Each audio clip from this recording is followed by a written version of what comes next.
Hello, everyone. On behalf of the Southeast New England Program Network, welcome to our second webinar for the SNEP Leadership Exchange on Integrated Action Planning for Climate, Social, and Economic Resilience. My name is Tess Clark from Syracuse University Environmental Finance Center. We are a SNEP partner, and it's my pleasure to be assisting with the logistics for today's program. For those of you that have joined SNEP webinars before, today's webinar is a little different than usual. Today we will be showcasing the amazing work that's happening in the SNEP Leadership Exchange, which you'll learn all about shortly. But before we get to that, there are a few logistical items to keep in mind. So first, everyone will be on mute just to ensure audio quality. You will be able to ask questions by typing them into the questions box on your GoToWebinar control panel. We look forward to answering those, so please type them in at any time. Additionally, a recording of this webinar will be made available. You can reach that at the SNEP Network website. Just give us 1 to 2 days to get it posted.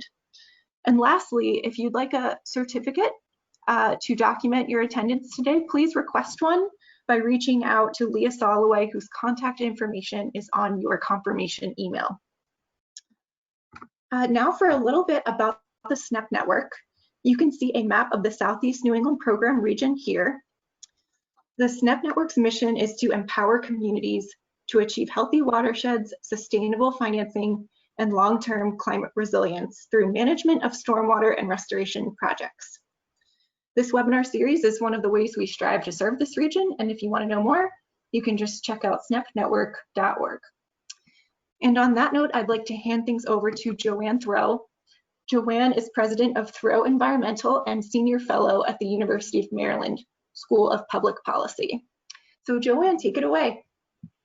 Thanks, Tess, and welcome everyone. Very excited to have this next hour. Not that anyone is doing anything else but focusing on our event today. So thanks for joining us. We're really excited. We had a wonderful conversation this morning in our closed session, and this is our opportunity to share with you some of the highlights. So we have some wonderful guests that joined us today.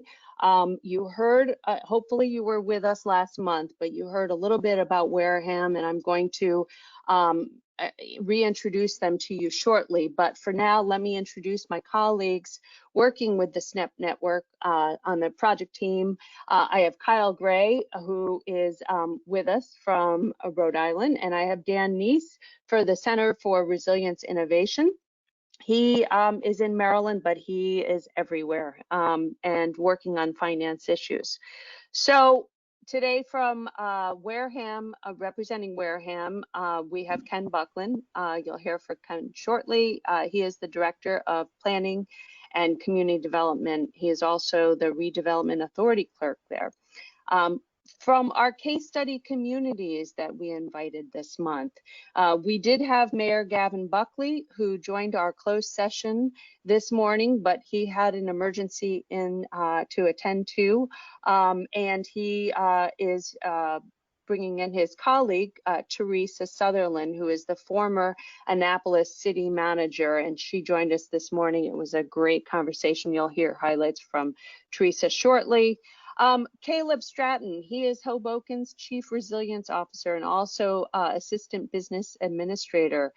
So much information to share. And lastly, we have Michelle Paul, who is New Bedford's Director of Environmental Stewardship, and she has done so much in the resilience space. We did something a little different this month. In our closed session, we invited a few other communities to join us and listen in.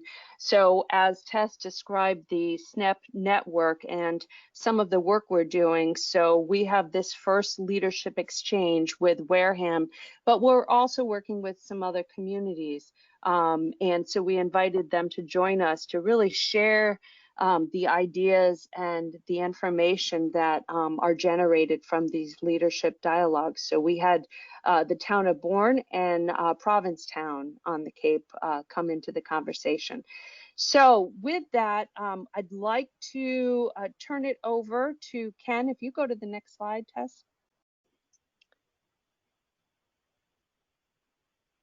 All right, so Ken, let's hear a little bit about Wareham. What's going on? Set the stage for some of the activities there.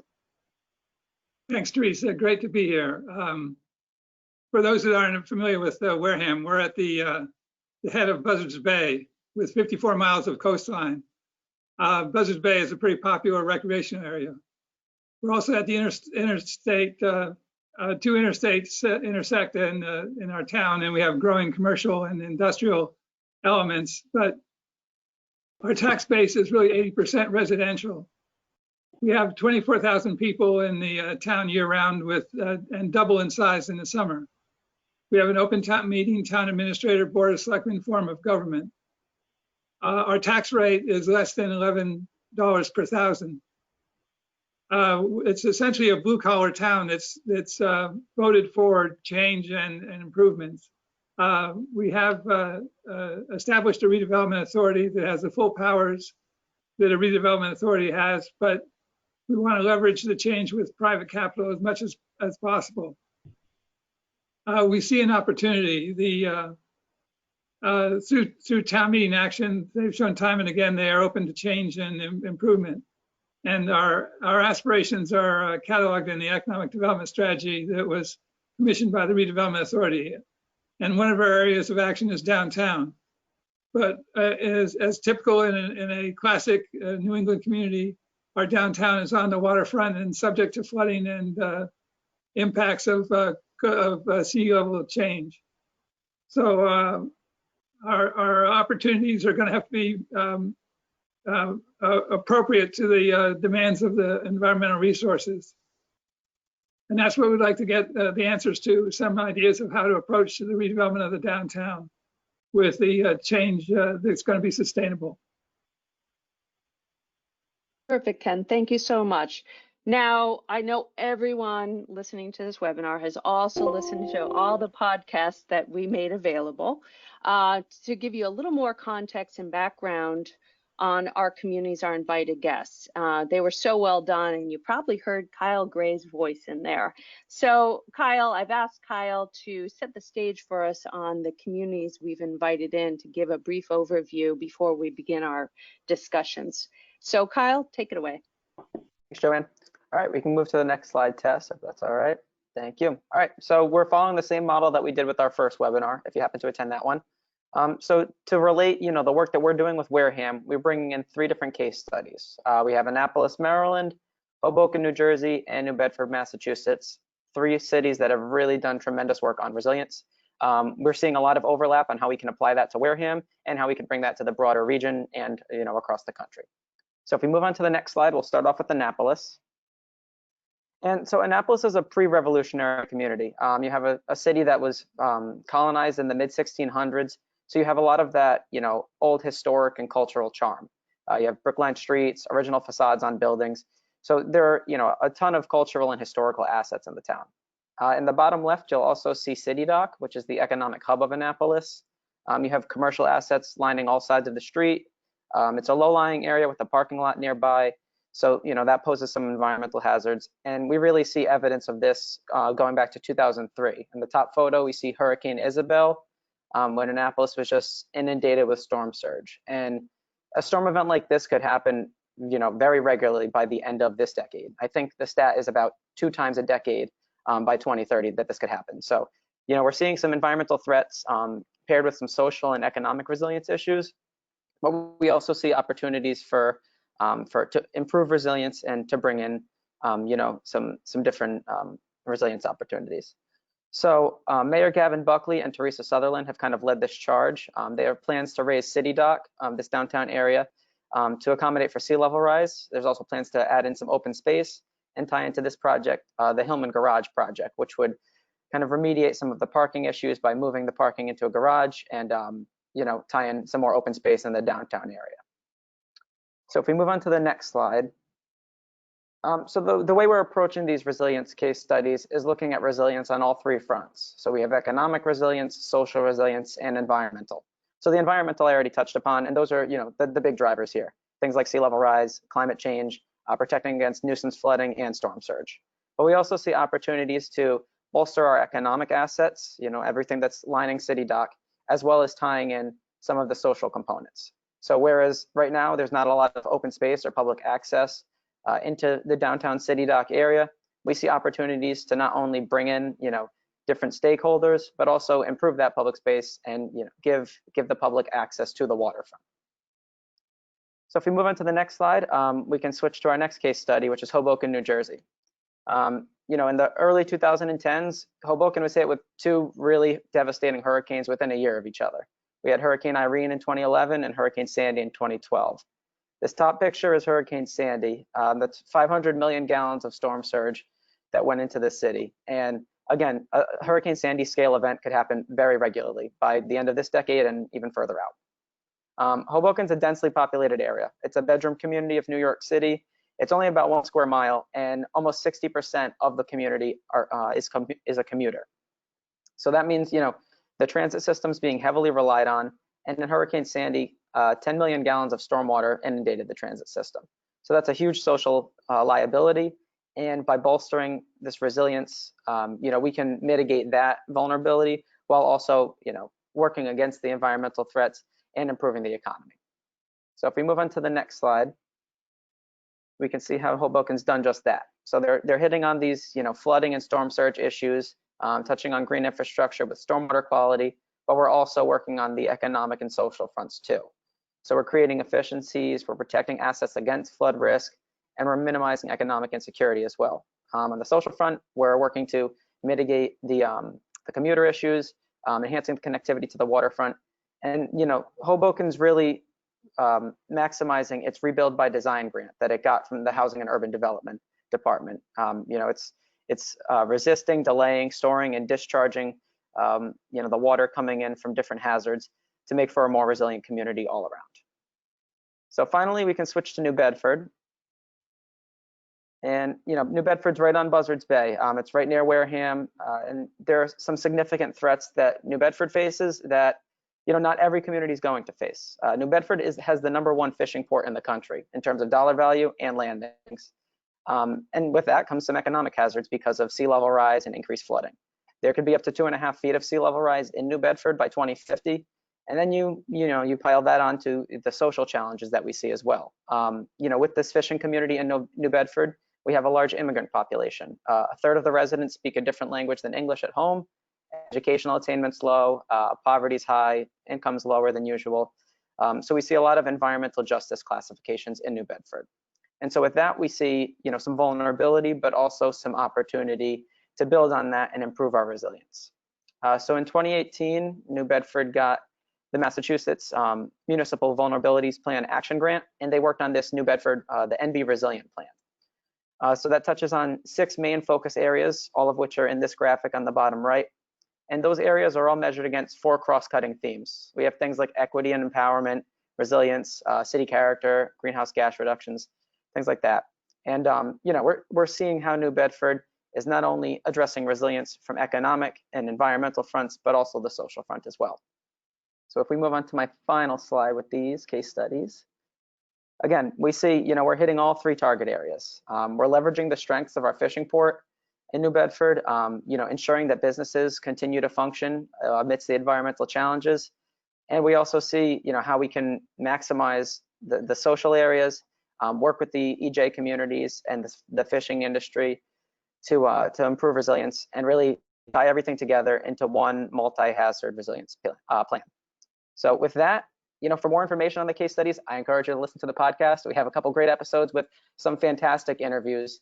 But yeah, I'll turn it back and we can hear directly from these interviewees. Oh, that's terrific. Great job, Kyle. Thank you. All right, what I want to do now is give some context to the conversation this morning, and I'm going to share with you a few of my takeaways. So this morning I heard about leveraging strengths and understanding how important private partners were, partners across the board, and engaging those partners and really connecting to what is important to the community. In the case of Hoboken, it's their waterfront community. Really connecting resilience experience with the diverse populations, and also identifying needs before solutions. That was a key key point. Also, the town's commitment to the issue, and educating and informing, investing in yourself and making sure that you secure that strong commitment from all stakeholders. So what I want to do then is turn, Dan, how about I pick on you for a moment? What were some of your key takeaways today?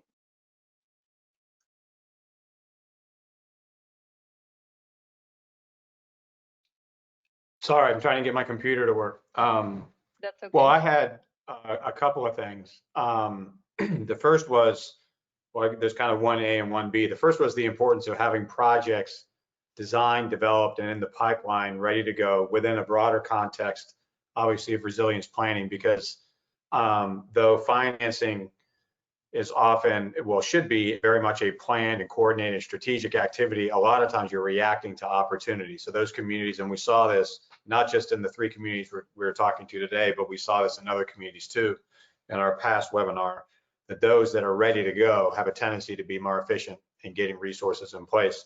Connected to that, and we learned this especially with when we were introduced to Hoboken, New Jersey. You'll hear more about this in a minute from Caleb, but the ability to, and the decision to invest in your own community, and it makes a significant, make it a significant a part of your financing, goes a long way towards incentivizing other funding like grants, federal and state grants. And so we were really impressed with specifically Hoboken, how they were able to do that. And so their own investment led to more resources coming in. So we often have, everybody likes to get grants, but as I said in our last session, luck favors the prepared, and those communities that prepare by investing have a tendency to get more grant revenue.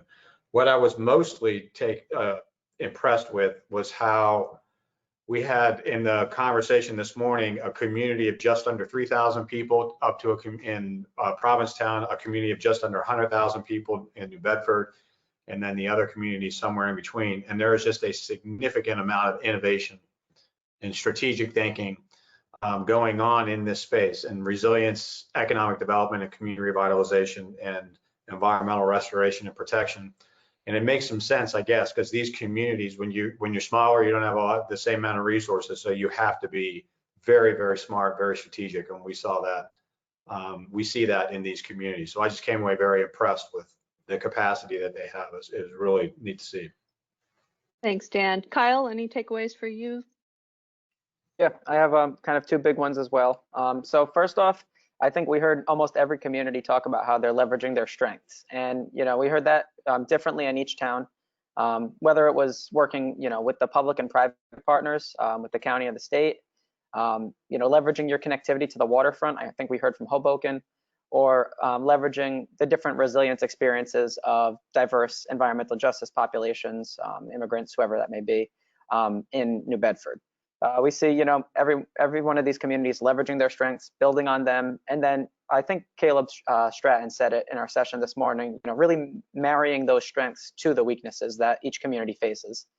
Finding a way to make the strengths, tie into the weakness and turn that into something more. So I think that was one big takeaway. And another one that I saw relates back to the policy process. I found that every community seemed to be in agreement that you really have to nail down your needs before you move on to solutions. So taking some time to define the policy problem that you're faced with, reaching a consensus on what that overall need is, and then letting the public take a little bit of ownership, from there on out. Engaging the public on the process of determining what the solution may be, and giving the public a stake in that process, to make sure that they're involved, they're engaged, educated on what the issues are. But most importantly, really nailing down that policy problem first to make sure you're addressing the root cause. Thanks, Kyle. So Ken, for Wareham, what did this mean to you, this morning's conversation? Some of the key points that you think resonated with Wareham? I think Kyle's last point was key, that this idea that we have to carefully craft a statement of need and let better actors decide on what the solutions could or should be, how we approach these problems. I think that the first part of developing the the consensus around what the statement of need is kind of key. Thank you. All right, so what I want to do now is hear from our guests. I'm going to tee you up with a few questions, folks. So things that came out this morning, I'm going to start with, let's start with leveraging strengths that we heard about this morning. And this would be for, let's start with Annapolis. You know, you're talking about your community strengths and how to address some of the weaknesses. And we talked about that, some of the vulnerabilities that you have, and really moving forward on your strengths and building from there. Could you talk, Teresa, a little bit more about Annapolis's approach to that?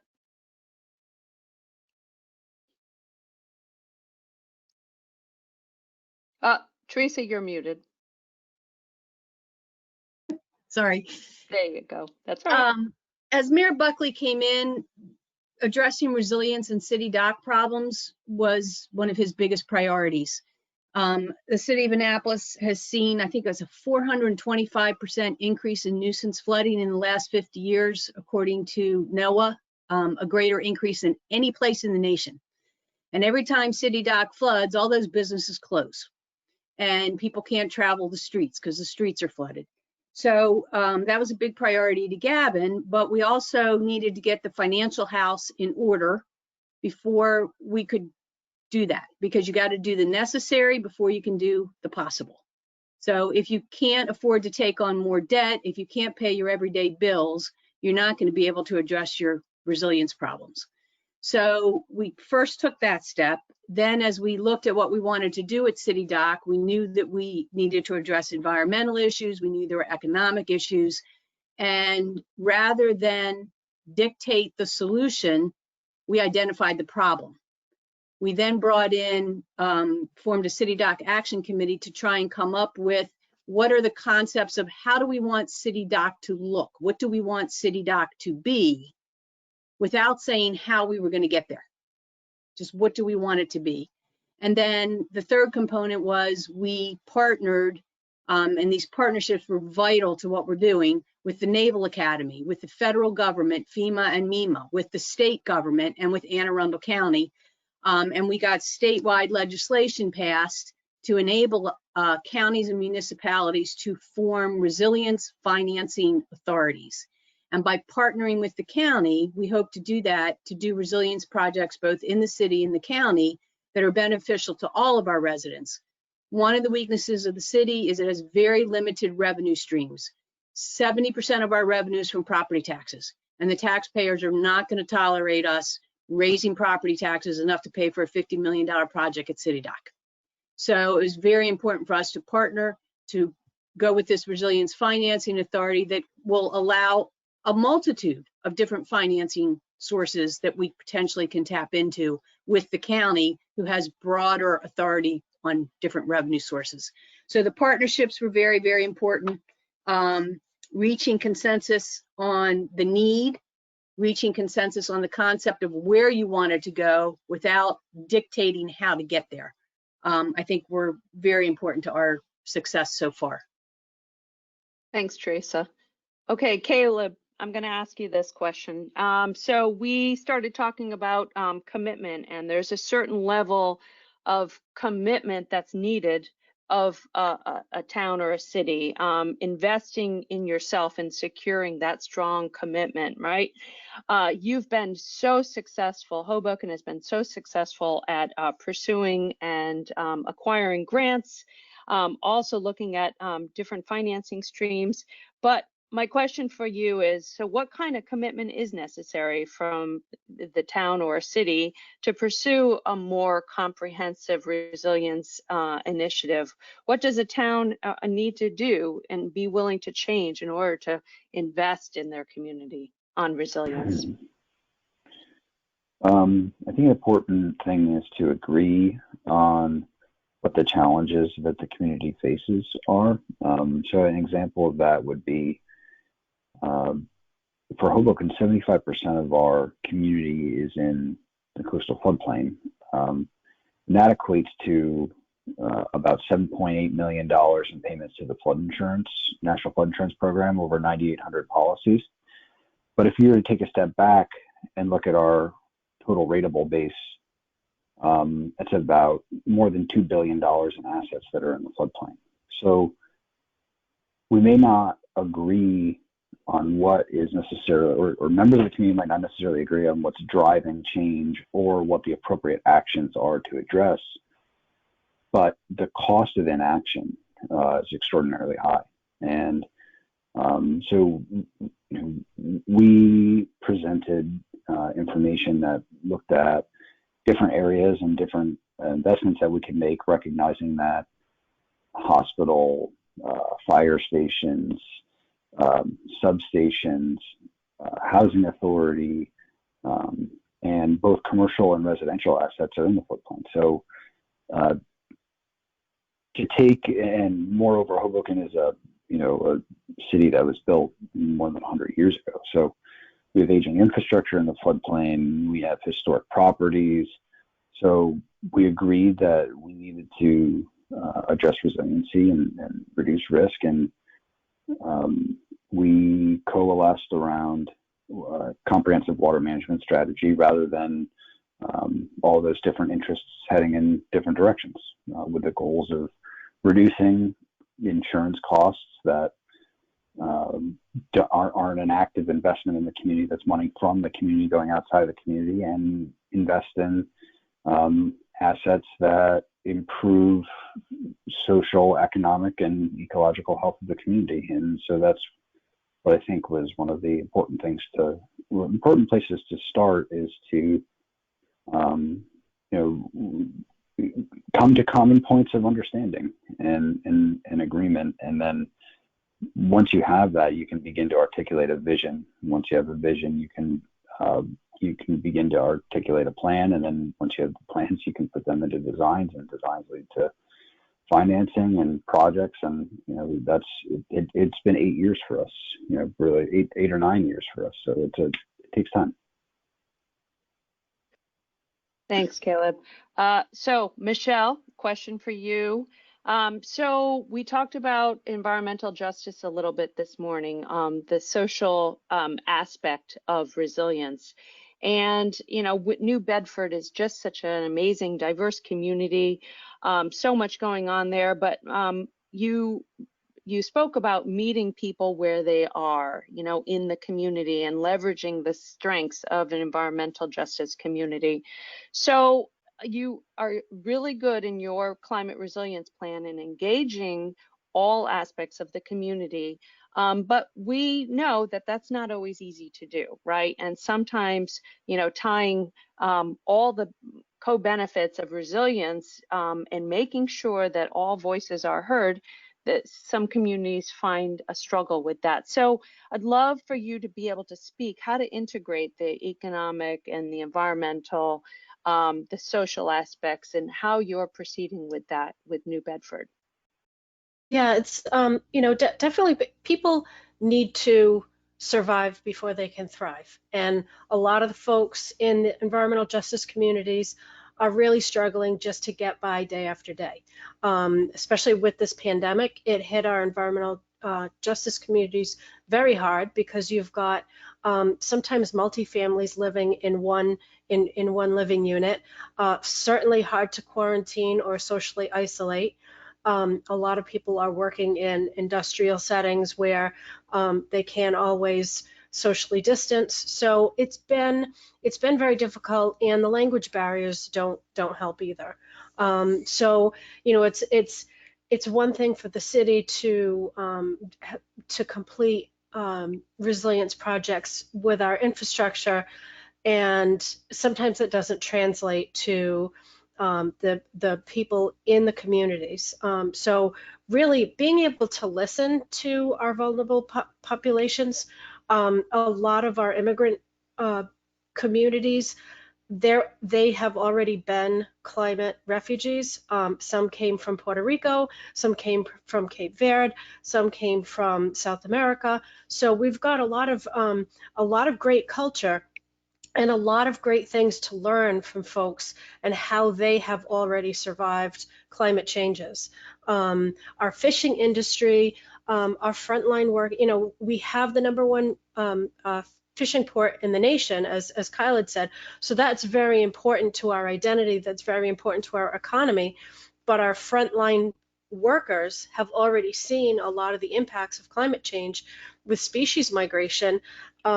If you have a license to fish a certain species in a certain area, and those fish migrate to a different area, you can't always keep up. The permit, by the time you get a new permit for a new area for a new species, that fish has moved on already. So we've already seen a lot of our frontline workers, they don't have full-time jobs anymore because the fish houses can't keep up with, you know, there used to be 3 shifts a day, and now, you know, people have either been sent home at noontime after a half shift or been replaced with temporary workers.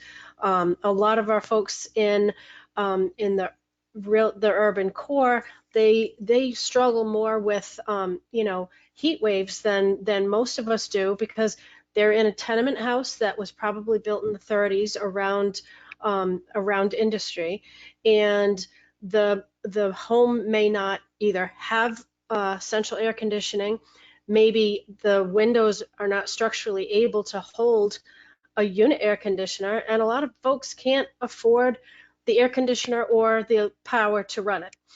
So, you know, these types of things are really exacerbated in those environmental justice communities. A lot of times there are, you know, multiple stressors. So we really, it's really important to understand, really get into the community, talk to the people in the community, and really listen. Don't just dictate to them how to become more resilient, but listen to what they're already going through and learn from them so that we can share with the rest of the community. Thanks, Michelle. That was great. I appreciate that. Dan, you had a question? Yeah, I guess this is for all three. And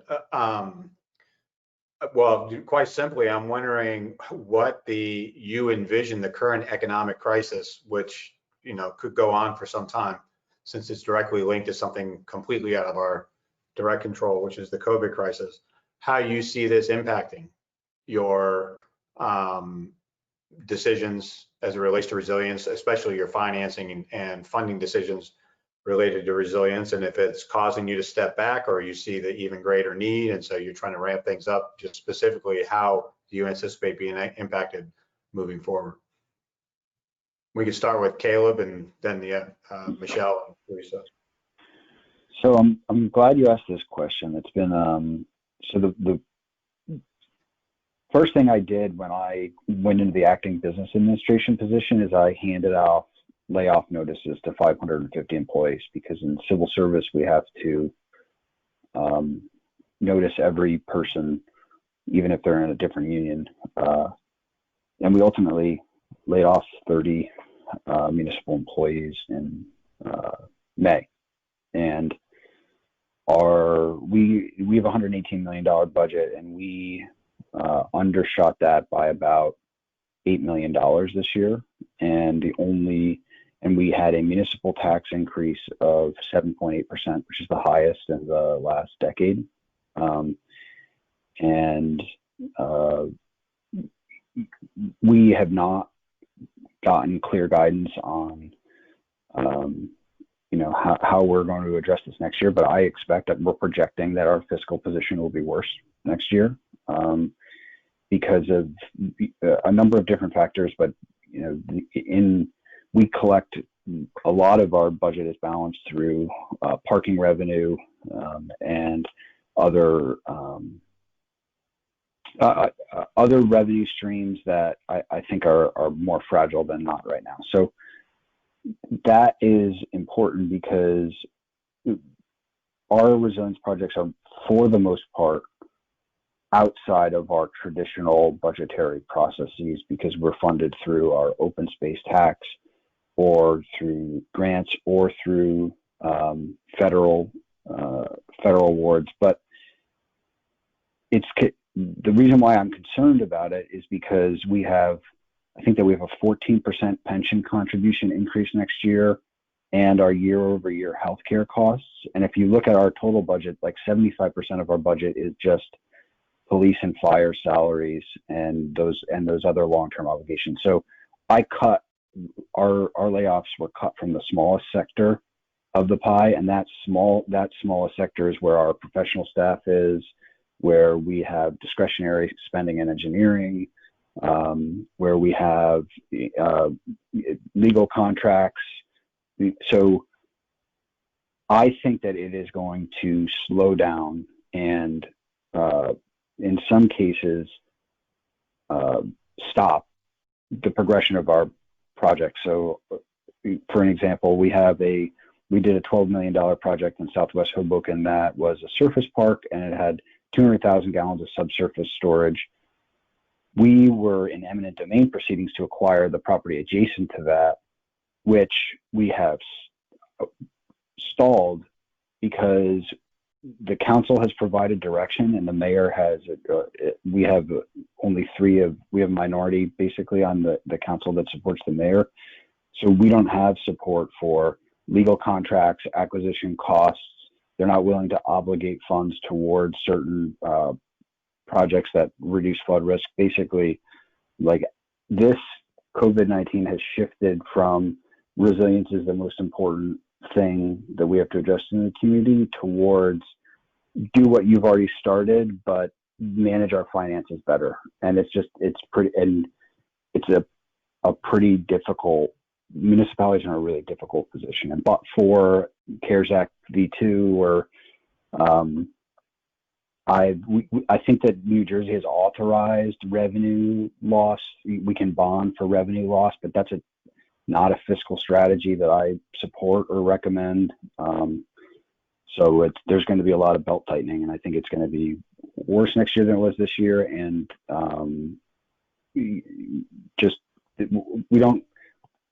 one of our counselors that I trust says, like, I'm in the valley right now. I can't really see where we're going. So don't make big decisions, which means reducing spending, not taking on debt, those kind of things. It's going to be interesting, but I wish that wasn't such a negative response. But it's been a long year. So a realistic and understandable response, but it'd be interesting to hear from New Bedford. Michelle? Yeah, I mean, I think we're, largely in the same boat, so to speak. Our revenues are down, unemployment is up, but this is kind of a threat that we hadn't really thought about in our resilience planning. We were thinking about weather. We really weren't. I mean, we kind of had, pandemic or, on the back burner, but it wasn't something that we were planning for. But I think that there are opportunities to come out of this stronger. Obviously, it's certainly not anything that we're ever going to be glad happened. But we had been in a unique position. There had been a couple of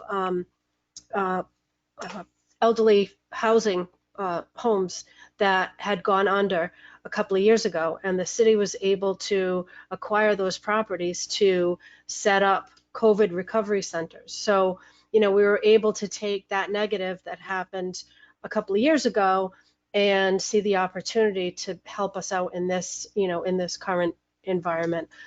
So it's being creative about those things.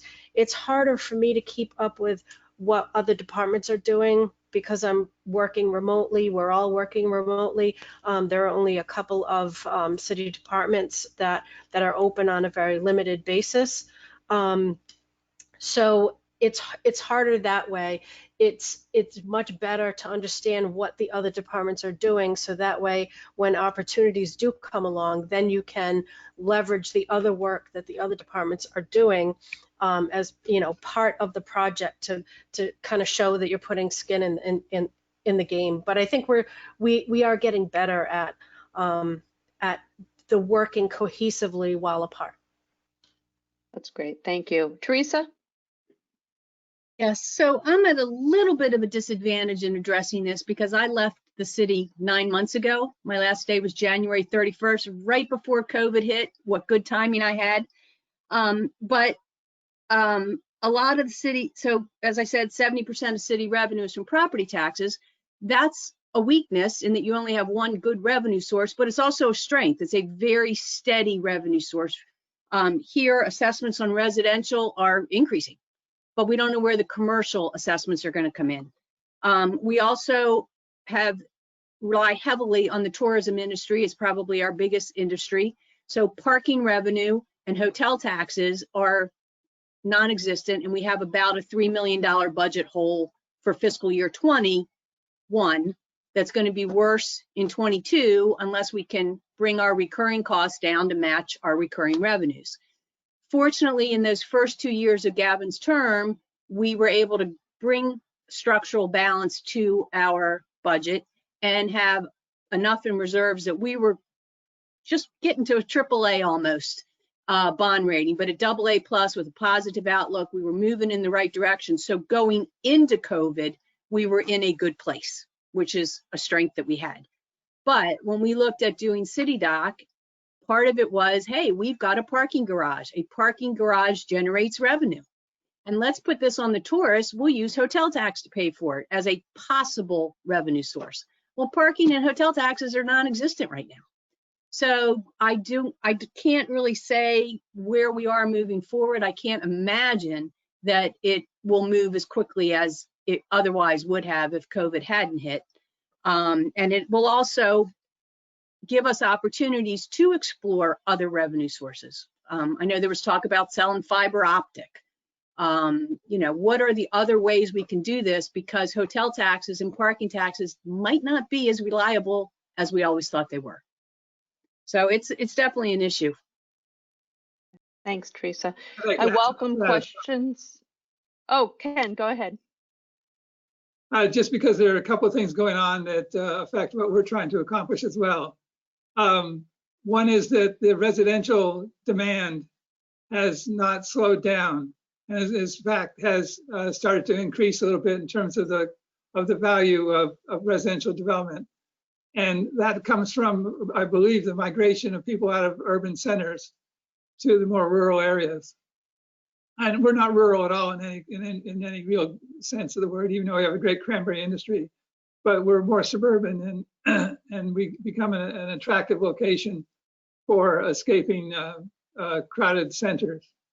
The other aspect of the change that affects the mixed-use development on the waterfront is the change in the brick and mortar retail and how that's being affected by the online sales, and as well as the idea of home offices being more popular and affecting office development. So we have two things happening here. One is, on one side is the potential for an increased demand for housing, and the other is the potential for a softer commercial sector as well. Thanks, Ken. Kyle, I wanted to check with you. Any questions? We welcome everybody's questions for the remaining amount of time for the webinar, but Kyle, I'll throw it over to you. Yeah, perfect. Before I get to that, I just want to double down on what I think the last four people just said. I think, addressing resilience prior to, a hazard, not that anyone could have prepared for COVID. I mean, especially, a municipality could not have foreseen that coming. But, having a system on the ground and projects in the pipeline and just the framework ready to, engage on resilience projects, I think that puts you in a better position. And I think that was a topic that we touched on earlier this morning, being prepared before you expect anything to happen, because that's really the backbone of resilience, is you don't know what's going to happen necessarily, but you're prepared for it. So that was just something I thought was interesting. In the chat, we do have one question directed for New Bedford. This one has to do with contaminated sediment in the harbor. So how do you deal with contamination issues amidst all of these resilience challenges? Yeah, so that actually, that is one of my main challenges, coming from an older industrial city where a lot of our businesses were on the waterfront. One business in particular, Aerovox, resulted in the contamination of the harbor. We've got 2 Superfund sites in the city. So we have to make sure that when we have an assessment and cleanup project, that is not only going to create a condition of no risk of exposure today, but we've got to look at that in 50 years, in 100 years, and particularly a lot of the contaminants that we deal with are persistent, like polychlorinated biphenyls or PCBs. Those are very persistent in the environment. Those are going to last for hundreds of years. So when we're looking at a contaminated property that's on the harbor, we have to make sure that we're looking at sea level rise projections, not just into 2100, but we're looking beyond that. We need to make sure that the cleanup is resilient.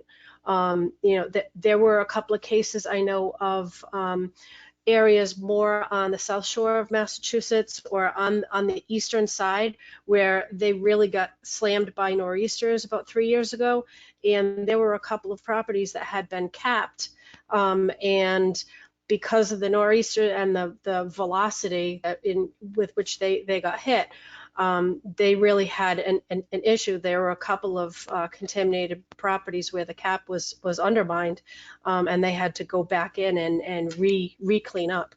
So we certainly, EPA has been spending 30 years cleaning up the harbor, so we want to make sure that that's not going to happen again. We're not going to, our whatever cleanup strategy is used at these properties is not going to just be sufficient for the next 50 years. We have to look literally hundreds of years down the road. So it is a very big challenge. Great, thanks, Michelle. And then one other question, that kind of relates back to our first webinar on green infrastructure. In that webinar, we heard that building green infrastructure into the character of your community can kind of change the feel or the image of your town to new residents coming in, or the people who already live there. So I'm thinking, applying this to resilience, how can developing your community as a more resilient, a resilient hub, how can that draw in outside visitors or residents, and how can that change the image or the vision of your community for those who already live and work there? So maybe if Caleb and then Teresa want to start, and then Michelle.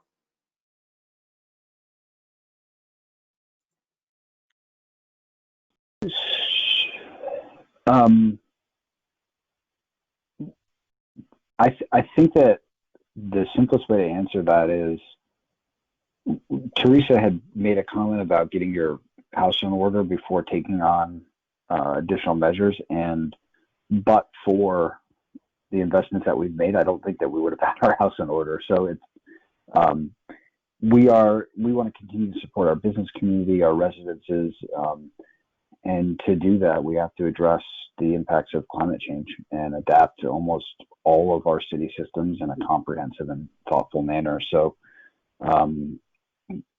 former Mayor Don Zinner worked very hard to get our AA+ bond rating up to standards that we could sustain.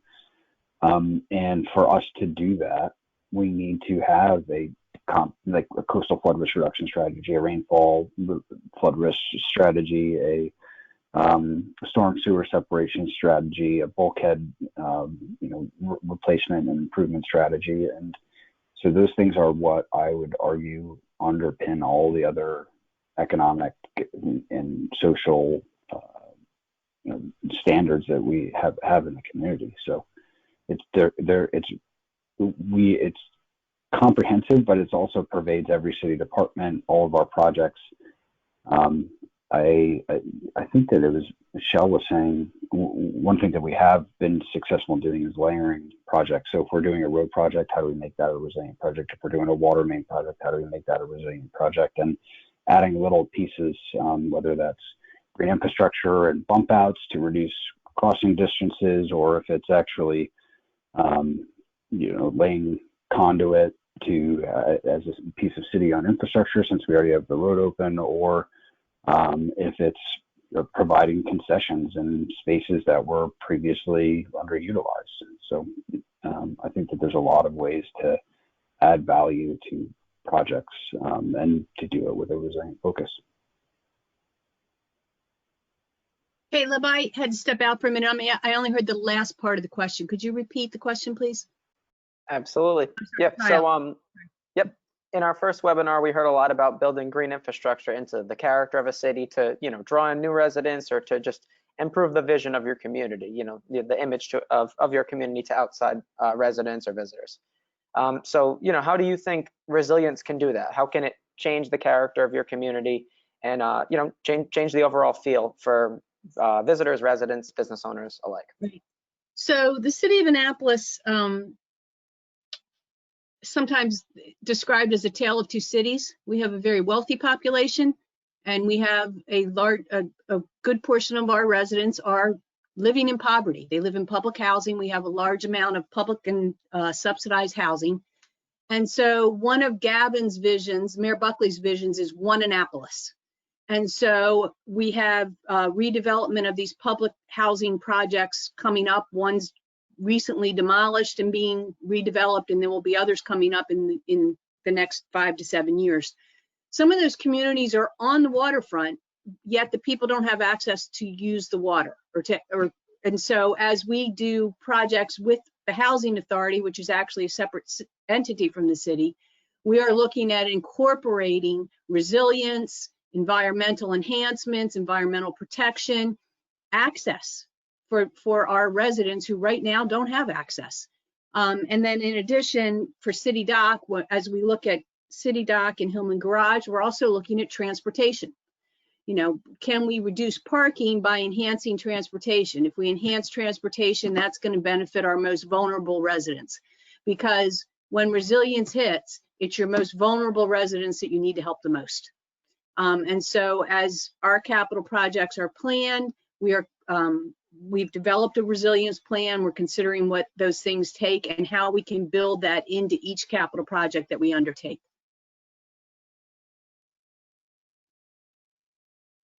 Michelle, to wrap up the question. Sure. Yeah. It definitely being resilient and taking resilience actions definitely makes the community more livable, more desirable.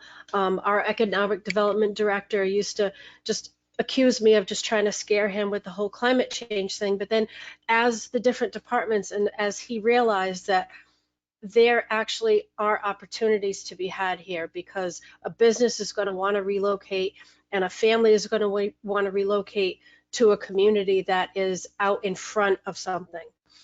So, as we are more proactive and achieving different resilience goals, it makes the city of New Bedford more attractive to businesses, to families, especially young families. So it really does. It really puts the community in a very good position to, and I've heard this before, instead of bouncing back from a disaster, you bounce forward. So that way we are better able to recover from different things that happen. And as that recovery is apparent to people in the city, and they understand that part of that is because we planned for it beforehand, then that gives people more confidence in government's ability to set us up for success. Okay, so we've just got maybe 3 minutes left, and Michelle, I'm going to start with you.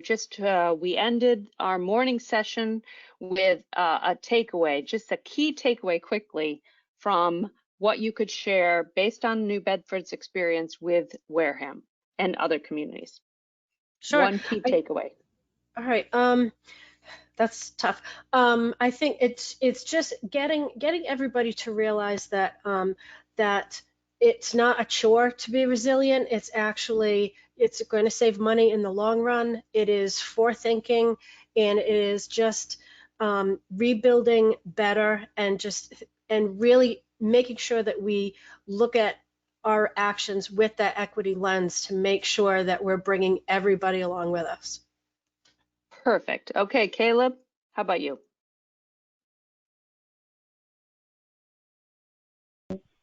Yeah, I mean, I think that having a resilience strategy and implementing resilience projects is about breaking down silos and working through issues to stay focused on goals that are driven by community feedback and meant to support the community. Thank you. Teresa, final word.